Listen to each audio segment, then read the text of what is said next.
What does it mean to be successful in the flow arts? Is it skill, views, income, egolessness? Honestly, my answer to this question is none of the above, and I want to talk to you all about why. Drex here from Drex Factor Poi, sharing with you the love of poi spinning and flow arts to benefit your body and brain, and today I want to talk to you a little bit about what it means to achieve success in the flow world. Now before we dive in, I just want to give a quick shout out to the friends of the channel. Big thanks to Dark Monk, Flow Fests, Flow Toys, Juggling Calling, Pyroterra Light Toys, Spinballs, and Ultra Poi for helping to make the videos on this channel possible. You can learn more about all of these amazing businesses and what they're doing to support flow artists like yourself by checking out the links that I have down in the description of this video. And special thanks to non-business friends of the channel, Johnny Howard, Lain Mochinsky, and Pekha Pekkonen. Thank you so very much for your support for my work and my mission. So today is going to be a walk and talk, but it's going to be different from the other walk and talks that I've done in that I'm going to try and do it off of a script rather than just off the top of my head like these normally are. See, I try to caption as many of my videos as possible, and when I do one where I'm just talking off the top of my head, it makes me have to go back through and edit a transcript of everything I said. When I work off a script, the transcript is already done, so it's way easier to work with. I never actually used a teleprompter on any of my walk and talks, so we'll see how this goes. I don't know. Y'all can tell me what you think. We'll embark on this experiment together. So recently I hit a pretty big milestone with my channel. I now have the most popular poi channel on YouTube. I had quite a lot of feelings about this, some good, some bad, and heck, I wondered if I should even bother making a thing about this, to make a post or otherwise announce to the world that I'd crossed this threshold. And I did make the post, and it turned out okay. But it got a lot of thoughts churning up in my head about what success means to me as well as to others, and I kind of want to share some of those thoughts with you all today. Now, nobody asked for this, but I'm going to do it anyway. I'm going to count down the 5 people that I consider to be among the most successful flow artists currently in the scene. It's not an exhaustive list, but it's the first names that come to mind. Those people are Nicole Goss, Leona Rodriguez, Liz Knights, Jilly B, and Laura Yo. And yes, I know I'm not pronouncing that name right. Sorry. And I'm willing to bet quite a lot of you out there are going to be real curious about all those names I just listed off. What? No, and no. I would not put those names on the list, at least not at the top of the list. And to understand why, we need to talk about why I think my own channel has been successful and what I think success truly looks like for me. Hey friends, Drex from the future here. So originally this video included a line where I was talking about some other people in the flow arts that others might consider to be successful. And the more I thought about it while I was editing, the more I realized I didn't want to put these people on blast in this particular way. So I hope you don't mind. I cut those names out. But yeah, enjoy the rest of the video. The rest of the points here I think are still salient. I want to take you all back to a moment that I personally think was one of the big turning points for my channel. This would have been back in July of 2009, and I'd just come home from attending Nowhere, the regional burn in Spain. I was in Barcelona the evening before flying home and discovered a bunch of flow people who just attended the European Juggling Convention were also in town. I was guided to the town center and proceeded to geek out with Alien John and Burning Dan for the evening. John taught me a new trick he'd picked up from G at EJC, a use for diagonal plane breaking that he called the asterisk. I learned the technique as best I could and came back to the United States to share it in a tech blog. And boom, something went off in my head. At the time, access to video equipment still wasn't that common, and I was lucky enough that I knew about big flow events, as well as had an income from my traditional job that I could use to subsidize my travel. I was in a unique position to be able to journey through the world, learn more about flow, and share that information far and wide via my YouTube channel. And sharing G's trick by way of Alien John connected the dots for me that my channel could be more than just me documenting my own flow journey or joining the ranks of the tech poi Illuminati by throwing out one of many frameworks for understanding poi. My channel could have a real impact. It could provide a service that people really wanted, give people access to new ideas to keep their flow journey moving forward. It could fill a real need that other people had. This was truly the moment when my channel became my passion, when creating those videos moved beyond simply doing stuff to document my own flow journey and moved into territory that I felt like what I was doing was a calling. And I'll fully admit that I've lost track of that a few times over the years, and I've been fortunate enough that at key moments, there have been things to remind me of this impact. I nearly quit my channel 4 years ago during a severe bout of depression. Then I got a DM on Instagram from an Iranian spinner wanting to share with me his video of a combo I'd posted that he'd done in his living room.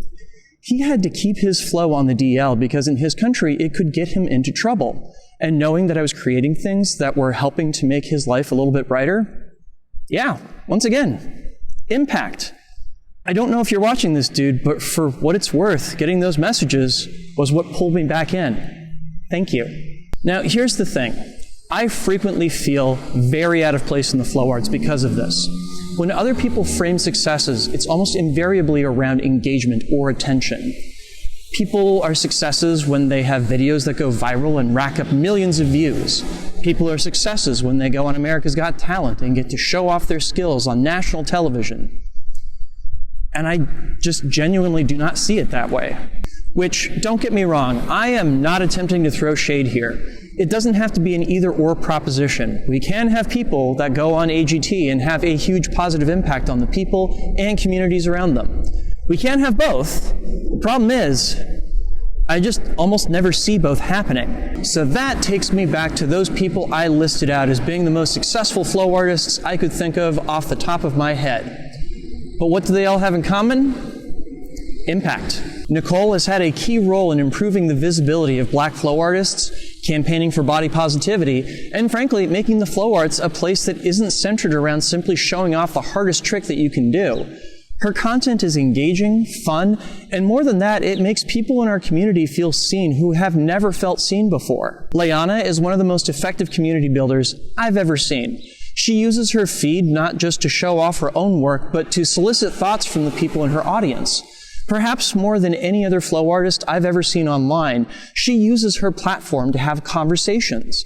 She's also the founder of the BIPOC Flow Artistry Instagram channel, which has helped me discover so many underappreciated flow artists that I quite frankly think it's the greatest Instagram flow arts channel out there right now. Fight me. Liz isn't just one of the most badass tech spinners out there, she's also one of the most successful entrepreneurs in the flow arts. Something I wish I would see her brag about more often. Hint, hint. She was also the standard bearer for the Ladies of Tech Poi project, which, once again, made an entire swath of the flow community feel seen and appreciated like they never had before. Liz has managed the hat trick of being successful as a poi spinner, business person, and community builder. Can any of us name anyone else who's actually pulled off all three? Jilly B had the impossible task of taking a Facebook group that was literally designed to be a place that attracted trolls and turn it around into not only the biggest and most active flow arts group on Facebook, but also managed to turn the ship around and get the level of discourse there to trend towards supportive and positive rather than snarky and sexist. Is there work still left to be done? Yes. Is it a superhuman improvement over what it was just a few short years ago? Also yes.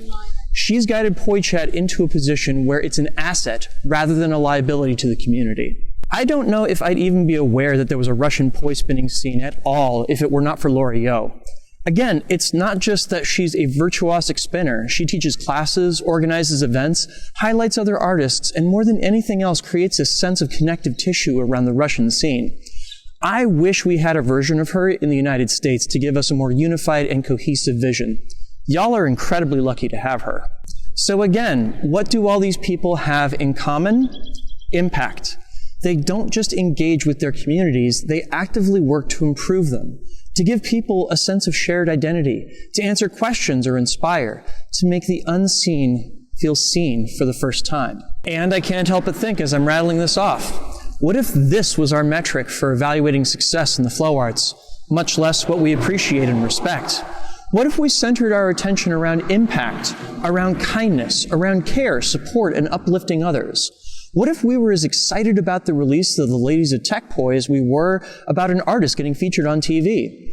What if we watched artists as much for the values they embody as we do for the tricks that they can perform? There's sometimes this weird continuum among flow arts that seems almost like a duel between those who court attention or accomplishment and those peddling the gospel of egolessness. And I think that binary frequently misses the point.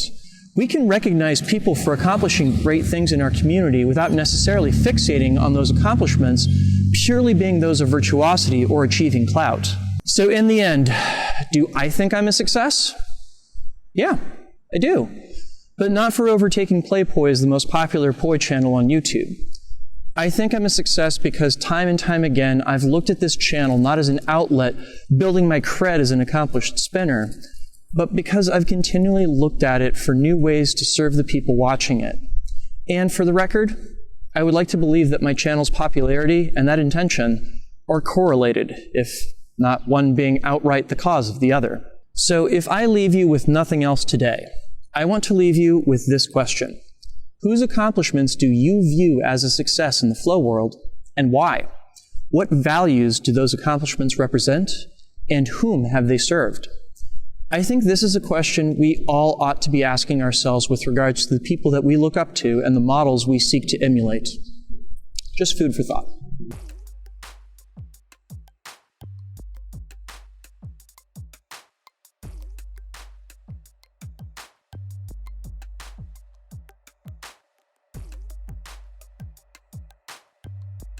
Did you get anything out of this video? Please make sure to like, comment, share, and subscribe to help other people find it and to help my channel grow. This video would not be possible if not for the wonderful support of all of these amazing people right here. These are my Flow patrons over on Patreon, and they, along with the people listed down in the description, help to make this video and all the videos on my channel possible. Thank you one and all for your support. Do you like my videos? Do you like my flow sessions, vlogs, reviews, combos, and more? I'm on a mission to bring poi spinning and flow arts to the wider world and help people connect with their brains and their bodies. So help me do it. Head on over to patreon.com/DrexFactorPoi and sign up.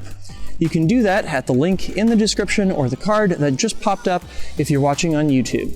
There you can get access to a whole host of rewards and help me along in my mission. Do check that out, please and thank you. So how'd this video go? Is it distracting to watch me read the teleprompter? Were my thoughts more organized and lucid than they usually are on these walk and talks? Do you prefer the immediacy of hearing me toss thoughts off the top of my head? Leave me a comment and let me know. In the meantime, I'll leave a link to some other vlogs I've done down in the description as well as up on screen if you're watching on YouTube. Make sure to get out and flow today, and I'll see you with a new video on Wednesday. Peace.